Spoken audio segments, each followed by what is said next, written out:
किया, बल्कि जो प्रोविज़न छोड़ना चाहिए था बजट के अंदर, इसके अंदर कोई प्रोविज़न नहीं था, ना ECC ने पास किया था।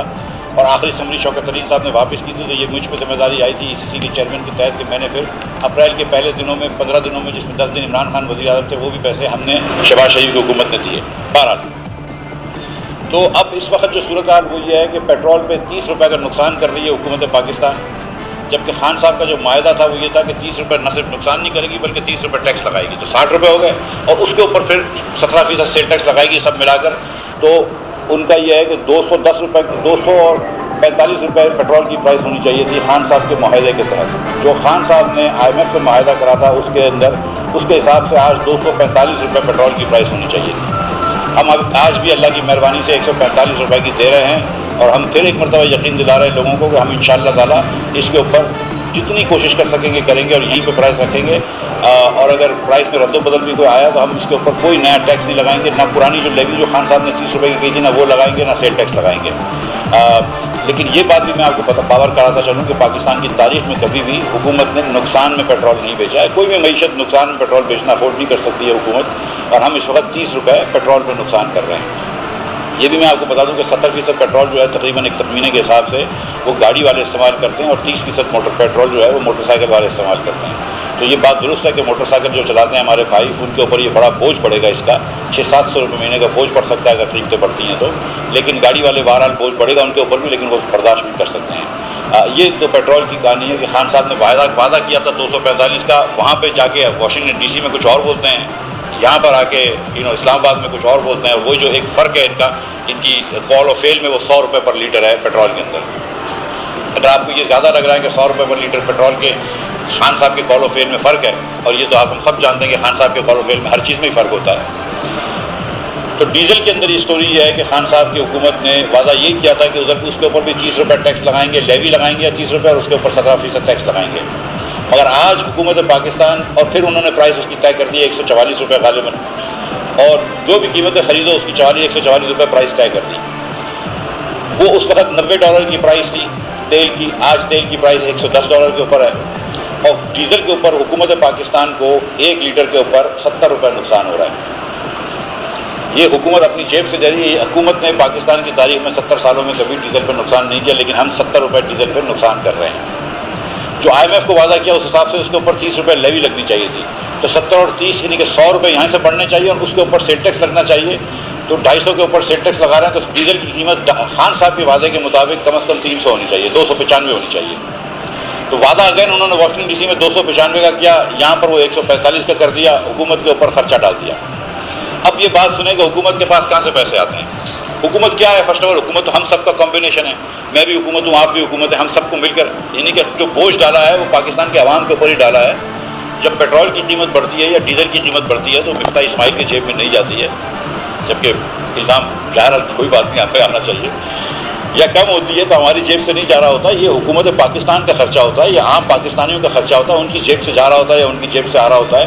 और क्योंकि हुकूमत के पास पैसे नहीं होते तो हुकूमत को ये कर्ज लेना पड़ता है मार्केटों से।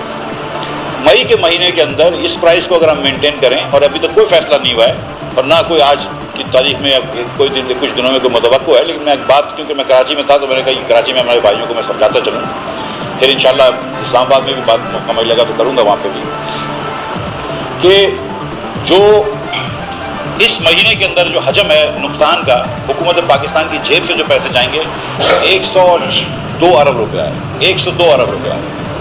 अब कहना बड़ा आसान है 102 अरब रुपया, लेकिन 102 अरब कितना होता है मैं आपको ये बता दूँ, पर मंथ 102 अरब रुपया एक महीने का हजम है, जो नुकसान का वो 102 अरब रुपये जी।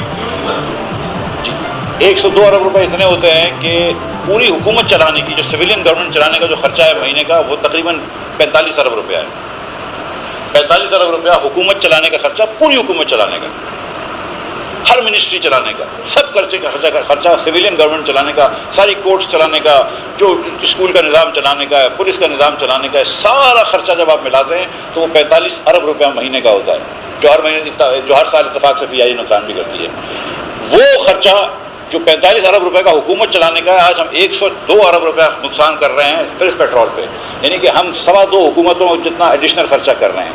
अब एक टैक्स आता है और एक टैक्स में एक हुकूमत हमसे चलती नहीं है, अब हम कह रहे हैं कि सर 3.5 हुकूमतें चलाओ इसी टैक्स में, تو یہ ہو نہیں سکتا. تو 106 ارب روپیہ یا 102 ارب روپیہ ہم کو مارکیٹ سے بورو کرنا پڑتا ہے. ہم مارکیٹ سے بورو کرنا چاہتے ہیں تو اپنی مارکیٹ میں لکوڈیٹی ٹائٹ ہو گئی ہے. اسٹیٹ بینک کے آٹونومی کے لاس کے تحت ہم اسٹیٹ بینک سے بورو نہیں کر سکتے. اگر میں اسٹیٹ بینک سے ڈائریکٹ بورو کرتا تو مجھے انٹرسٹ تو لگتا, وفاقی حکومت کو انٹرسٹ لگتا, لیکن اسٹیٹ بینک میں وہ انٹرسٹ آ جاتا. لیکن اس سے جب اسٹیٹ بینک ہم کو لینڈ کرتی ہے, اس کا مطلب ہے ہم پیسے چھاپ رہے ہیں, تو پیسے چھاپ دے سمجھ کو دے دیتی ہے. ایک اس طرح تشبیہ لے لیجیے. اس سے مہنگائی بڑھ جاتی ہے, کیونکہ آپ کے پاس چیزیں تو اتنی رہتی ہیں لیکن نوٹیں زیادہ ہو جاتی ہیں. تو زیادہ نوٹیں جب کم چیزوں کو جاری ہوتی ہیں تو اس سے مہنگائی بڑھ جاتی ہے. اگر اسٹیٹ بینک سے میں بورو کرتا ہوں, اگر اسٹیٹ بینک سے بورو نہیں کرتے اور دوسرے بینکنگ وغیرہ سیکٹر سے بورو کرتے ہیں تو وہاں پہ 3-4 چیزیں ہوتی ہیں. ایک تو انٹرسٹ ریٹ بڑھ جاتا ہے. اب آپ نے دیکھا کہ پچھلے جو بانڈز حکومت کے بیچے وہ تقریباً 15% بانڈ بکے ہیں, جبکہ اسٹیٹ بینک بینکوں کو 12% پہ قرض دے رہی ہے, 12.5% پہ قرض دے رہی ہے, واپس قرض لے رہی ہے اس سے 15% پہ, کیونکہ مارکیٹ کے اندر ایکسپیکٹیشن ہے کہ مزید بڑھ نہ جائے انٹرسٹ ریٹ, یا مزید کچھ مسائل نہ ہو جائیں. تو کیونکہ 106 ارب روپیہ اتنی زیادہ قیمت ہے کہ وہ اتنی زیادہ اماؤنٹ ہے کہ وہ مارکیٹ ہل جاتی ہے. ہم کو بورو کرنے میں تکلیف ہو رہی ہے اور انٹرسٹ ریٹ بڑھ رہا ہے. دوسرا یہ ہوتا ہے کہ جب حکومت یہ پیسے بورو کر لیتی ہے تو پرائیویٹ سیکٹر کے پاس یہ پیسے نہیں رہتے, بینکوں کے پاس یہ پیسے نہیں رہتے پرائیویٹ سیکٹر کو دینے کے لیے. تو سرمایہ کاری کی اور صنعت کاری کے اندر کمی آ جاتی ہے. اس کے بعد ایلسیاں کھولنی ہوتی ہیں, جیسے دال کی ایلسی کھولنی ہے, دودھ کی ایلسی کھولنی ہے, خوردنی تیل کی ایلسی کھولنی ہے. اس کی ایلسی کھولنے کے لوگوں کے پاس, بینک کے پاس پیسے نہیں رہتے. جب وہ ایلسیاں نہیں کھلتی ہیں یا ایندھن کی ایلسی کھولنی ہے تو اس سے مہنگائی بڑھتی ہے, کیونکہ ایلسی نہیں کھل رہی ہے. اگر دالوں کی شارٹیج ہو جائے گی تو دال مہنگی ہو جائے گی, یہ سب آپ سمجھتے ہیں بات. جب خوردنی تیل کی شارٹیج ہو جائے گی تو خوردنی تیل مہنگا ہو جائے گا, یہ بات بھی آپ سمجھتے ہیں. مگر جب دوسری بڑی کمپنیوں کے پاس پیسے نہیں ہوتے, پی ایس او وغیرہ کے پاس, اور وہ نہیں کر سکتے, وہ بینک ان کو ایل سی نہیں کھولتی ہے, ڈیلے کرتی ہے بینک, تو ایندھن کی شارٹیج ہو جاتی ہے, جس سے لوڈ شیڈنگ بڑھ جاتی ہے. اچھا, فائنانس منسٹری کے پاس بھی لمیٹڈ پیسے ہوتے ہیں. اب ہر مہینے ہم کو پیسے دینے ہوتے ہیں. اس وقت جو خان صاحب لوڈ شیڈنگ کر کے چھوڑ کے گئے ہیں, 7,500 میگا واٹ جو پاور پلانٹ بند تھے, جس میں سے 5,000 میگا واٹ پاور پلانٹ اس لیے بند تھے کہ ایندھن نہیں تھا ان کے پاس, اور 2,000 میگا واٹ اس لیے بند تھے کہ انہوں نے مرمت نہیں کروائی تھی اور صحیح وقت پہ مینٹیننس نہیں کروائی تھی. عموماً پاور پلانٹس کی سردیوں میں مینٹیننس ہوتی ہے جبکہ ڈیمانڈ کم ہوتی ہے تاکہ گرمی میں وہ چل سکے. تو خیر ان کی حکومت میں آپ کو پتہ ہے نا کہ اہلیت کو ناراض پہلے دن سے کر دیا تھا, تو اہلیت روٹ کے چلے گئی تھی.